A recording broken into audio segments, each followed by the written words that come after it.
ಸ್ನೇಹಿತರೆ, ನಾಳೆ ಪ್ರತಿಯೊಬ್ಬರ ಮಧ್ಯಾಹ್ನ 12 ಗಂಟೆಗೆ ಅರ್ಘ್ಯವನ್ನು ಕೊಡುವುದು ಮಾತ್ರ ಬಿಡಬೇಡಿ. ಈಗ ಅರ್ಘ್ಯ ಕೊಡುವ ಮಂತ್ರವನ್ನು ಹೇಳ್ಕೊಡ್ತೀನಿ, ಜೊತೆಗೆ ಒಂದು ಕಥೆ ಕೂಡ ಹೇಳ್ಕೊಡ್ತೀನಿ.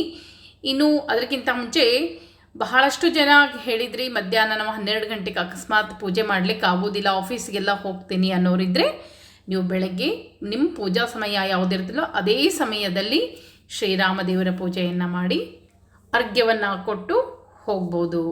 ಇನ್ನು ಚೈತ್ರ ಗೌರಿಯನ್ನು ಯಾರು ಕೂಡಿಸಿಲ್ಲ, ನಾಳಿನ ದಿವಸ ಕೂಡಿಸ್ಲಿಕ್ಕೆ ಬರ್ತದೆ. ರಾಮನವಮಿ ದಿವಸ ಚೈತ್ರ ಗೌರಿಯನ್ನು ಕೂಡಿಸಿ ಆಕೆಗೆ ಪಾನಕ ಕೋಸಂಬರಿ ನೈವೇದ್ಯವನ್ನು ನಾಳಿನ ದಿವಸ ಮಾಡಬಹುದು. ಇನ್ನು ಮದುವೆಯಾಗಿ ಹೊಸತರದಲ್ಲಿರುವಂಥ ಹೆಣ್ಣು ಮಕ್ಕಳು, ಅಂದರೆ ಮದುವೆಯಾಗಿ 5 ವರ್ಷದ ಒಳಗೆ ಇರುವಂಥ ಹೆಣ್ಣು ಮಕ್ಕಳು ನಾಳೆ ದಿವಸ ಕಾಲು ತೊಳೆದು ಮುತ್ತೈದರನ್ನು ಕರೆದು ಕಾಲು ತೊಳೆದು ಅವರಿಗೆ ಪಾನಕ ಕೋಸಂಬರಿಯನ್ನು ಕೊಟ್ಟು ಉಡಿ ತುಂಬೋದು ಪದ್ಧತಿ ಅಂತ ಹೇಳ್ತೇವೆ. ಇನ್ನು ಅಕಸ್ಮಾತ್ ಈಗ ಬಿಟ್ಟರೆ ಗೌರಿಯನ್ನು ಮತ್ತೆ ಯಾವಾಗ ಕೂಡಿಸ್ಬೇಕು ಅಂತ ಕೇಳಿರಿ, ಅವರು ಒಂದು ಶುಕ್ರವಾರ ಅಥವಾ ಒಂದು ಮಂಗಳವಾರ ನೋಡಿಕೊಂಡು ಗೌರಿಯನ್ನು ಕೂಡಿಸ್ಬೋದು. ಇನ್ನು ರಾಮನವಮಿ ಆಚರಣೆ ಶಾಸ್ತ್ರೋಕ್ತವಾಗಿ ಸಂಕಲ್ಪಪೂರ್ವಕವಾಗಿ ಪೂರ್ಣವಿರವಾಗಿ ಹೇಳ್ಕೊಟ್ಟೇನಿ. ಅಕಸ್ಮಾತ್ ನೋಡಿಲ್ಲ ಅಂದರೆ ಈ ವಿಡಿಯೋ ಕೆಳಗೆ ಲಿಂಕನ್ನು ಶೇರ್ ಮಾಡಿರ್ತೀನಿ.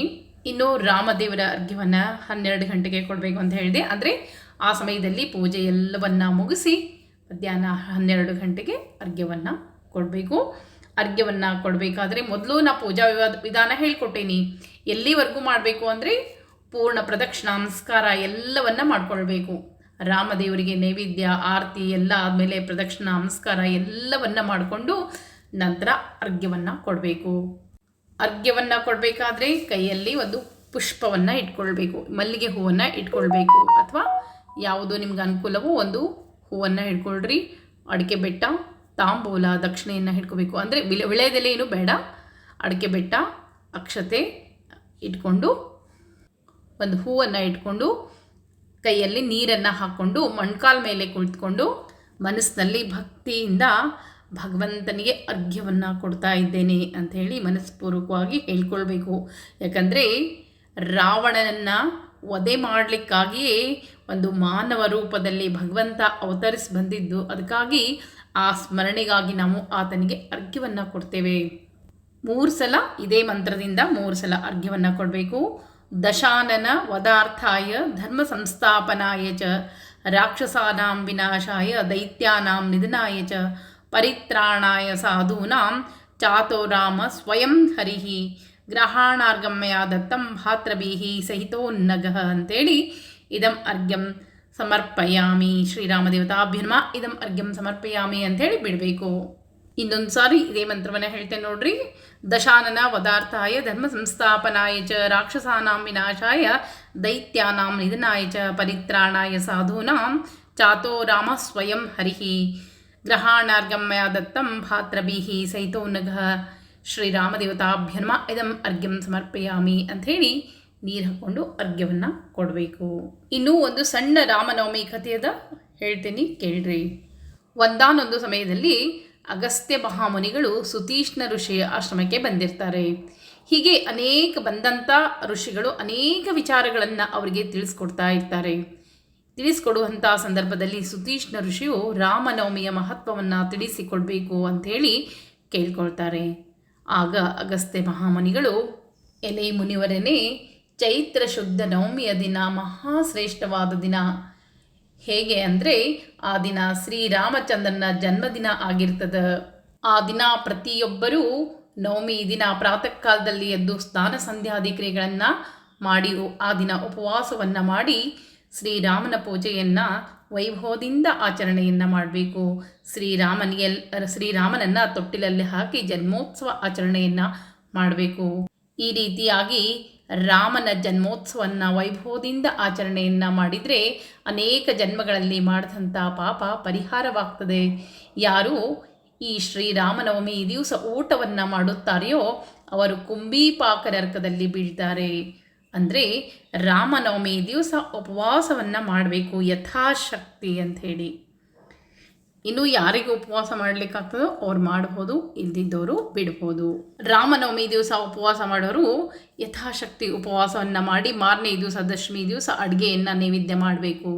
ಬೆಳಗ್ಗೆ ಬೇಗ ಎದ್ದು ಅಡುಗೆ ಎಲ್ಲವನ್ನು ಮಾಡಿ ಶ್ರೀರಾಮದೇವರಿಗೆ ನೈವೇದ್ಯವನ್ನು ಮಾಡಿ ನಂತರ ರಾಮದೇವರನ್ನ ವಿಸರ್ಜನೆ ಮಾಡಬೇಕು.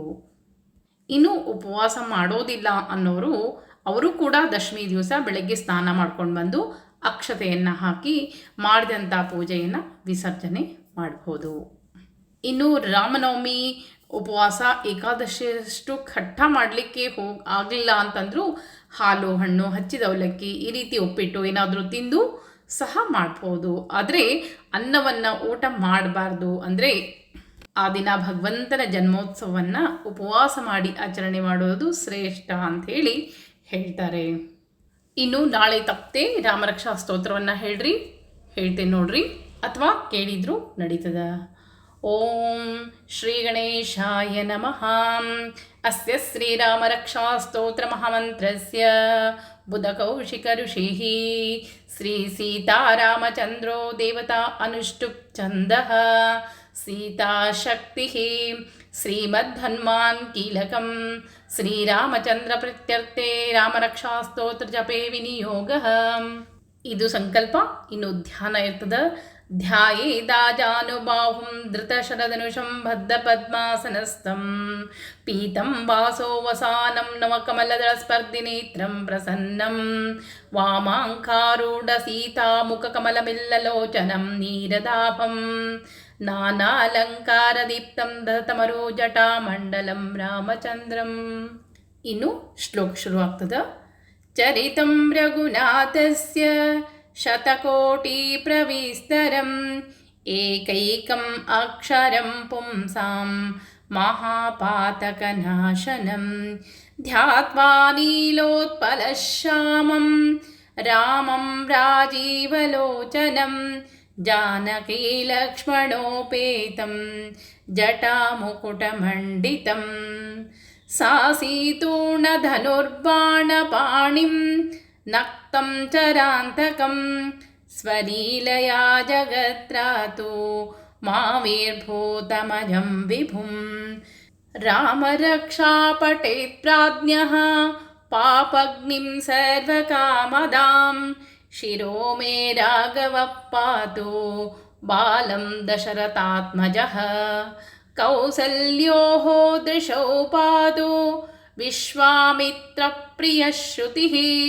ಗ್ರಾಣಂ ಪಾತು ಮುಖತ್ರಾತಾ ಮುಖಂ ಸೌಮಿತ್ರಿವತ್ಸಲಃ ಸಿಂಹಾಂ ವಿದ್ಯಾನಿಧಿಃ ಪಾತು ಕಂಠಂ ಭರತವಂದಿತಃ ಸ್ಕಂದೌ ದಿವ್ಯಾಯುಧೌ ಪಾತು ಭುಜೋ ಭಗ್ನೇಶಕಾರ್ಮುಕಃ करौ सीतापतिः पातु हृदयं जामदग्नजित मध्यं पातु खरद्वंसे नाभिं जाम्बवदाश्रयः सुग्रीवेशः कटी पातु शक्तिनी हनुमत्प्रभुः उरूरगोत्तमः पातु रक्षः कुलविनाशकृतम् जानुनी सेतुकृत् पातु जङ्गे दशमुखान्तकः पादौ विभीषणश्रीदः पातु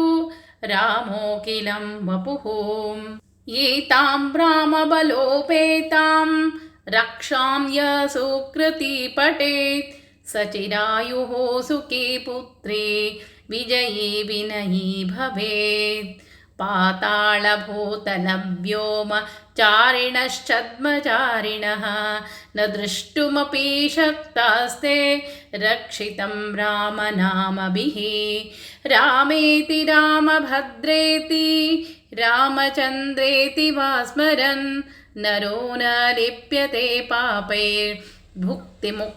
च विन्दति जगज्जैत्रेकमन्त्रेण रामन्नाभिरक्षितं यः कण्ठे धारयेत् तस्य करत्साः सर्वसिद्धयः वज्रपञ्जरनामेदं यो रामकवचं स्मरेत् अव्याहताज्ञ सर्वत्र लभते जयमङ्गलम् आदिष्टवान् यथा स्वप्ने राम रक्षामि मां हरः तथा लिखितवान् प्रातः प्रबुद्धो बुधकौशिकः आरामः कल्पवृक्षाणां विरामः सकलापदाम् अभिरामस्त्रीलोकानां रामः श्रीमान् सनप्रभुः तरुणो रूपसम्पन्नो सुकुमारो महाबलो पुण्डरीकविशालाक्षो चिरकृष्णाजिनाम्बरौ फलमूलाशिनौ दान्तौ तापसौ ब्रह्मचारिणौ पुत्रौ दशरथस्येतौ भ्रातरौ रामलक्ष्मणौ शरण्ये सर्वसत्त्वानां श्रेष्ठौ सर्वधनुष्मतां रक्षकुलनिहान्तारौ त्रायेतां नो रघोत्तमौ अत्तसज्जधनुषा विशु प्रशावक्षयाशु गनिशङ्गसङ्गिनो रक्षणाय मम राम लक्ष्मणावग्रतः पति सदैव गच्छताम् सन्नद्धकवची खड्गी चापबाणोधरो युवा गच्छन्मनोरथास्माकं रामः पातु सलक्षणः रामो दाशरथी शूरो लक्ष्मणानुचरो बली काकुत्सः पुरुषः पूर्णः कौसल्यो रघोत्तमः वेदान्तवेद्यो यज्ञेशः पुराणपुरुषोत्तमः जानकीवल्लभ श्रीमान् अप्रमेयः पराक्रमः इत्येतानि जपेन्नित्यं मद्भक्तश्रद्धयान्वितः अश्वमेधादिकं पुण्यं सम्प्राप्तोति न संशयः रामं दुर्वादलश्यामं पद्माक्षं पीतवाससं स्तुवन्ति नामभिर्दिर्वैर्नते संसारिणो नरः रामं लक्ष्मणं पूर्वजं रघुवरं सीतापतिं सुन्दरं काकुत्सं करुणार्णवं गुणनिधिं विप्रप्रियं धार्मिकम् राजेन्द्रं सत्यसन्धं दशरथतनयं श्यामलं शान्तमूर्तिं वन्दे लोकाभिरामं रघुकुलतिलकं राघवं रावणरिं रामाय रामभद्राय रामचन्द्राय वेदसे रघुनाथाय नाथाय सीतायाः पतये नमः श्रीराम राम रघुनन्दन राम राम श्रीराम राम भरताग्रज राम राम श्रीराम राम रणकर्कश राम राम श्रीराम राम शरणं भव राम राम श्रीरामचन्द्रचरणो मनसा स्मरामि श्रीरामचन्द्रचरणो वचसा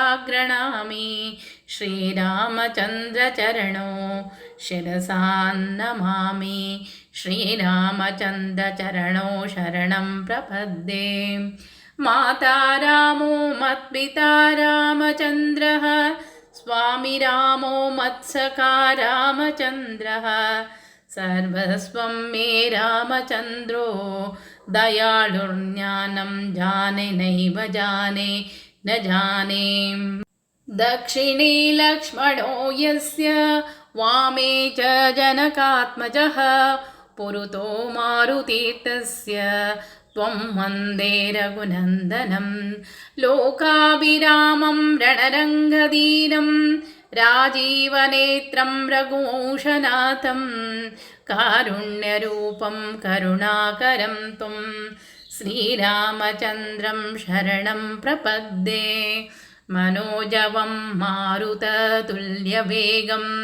जितेन्द्रियं बुद्धिमतां वरिष्ठं वातात्मजं वानरयूथमुख्यं श्रीरामदूतं शरणं प्रपद्ये कूजन्तं राम रामेति मधुरं मधुराक्षरम् आरुह्य कविताशाखा वन्दे वाल्मीकिकोकिलम् अपदामपहर्तारं धातारं सर्वसम्पदां लोकाभिरामं श्रीरामं भूयो भूयो नमाम्यहं भर्जनं भवबीज नामार्जनं सुखसम्पदां तज्जनं यमदूतानां राम रामेति गर्जनं रामो राजमणिः सदा विजयते रामं रमेशं भजे रामेणाभिहता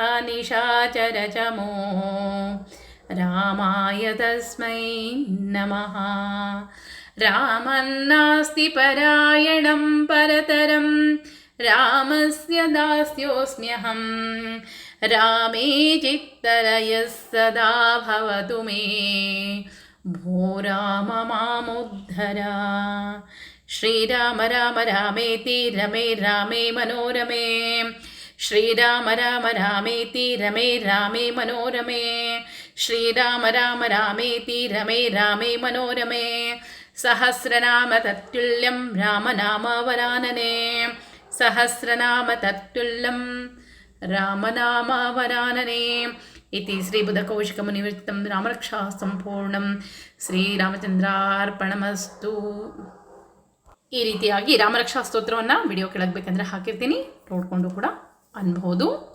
ನಾಳೆ ತಪ್ಪದೆ ಪ್ರತಿಯೊಬ್ಬರು ರಕ್ಷಾ ಸ್ತೋತ್ರವನ್ನು ಹೇಳ್ರಿ, ಕೇಳ್ರಿ, ರಾಮನ ಆರಾಧನೆಯನ್ನು ಮಾಡಿರಿ, ಎಲ್ಲ ಸಂಕಷ್ಟಗಳು ದೂರ ಆಗ್ತಾ ಅಂತ ಹೇಳ್ತಾ ಮತ್ತೆ ಮುಂದಿನ ವಿಡಿಯೋ ಸಿಗ್ತೀನಿ.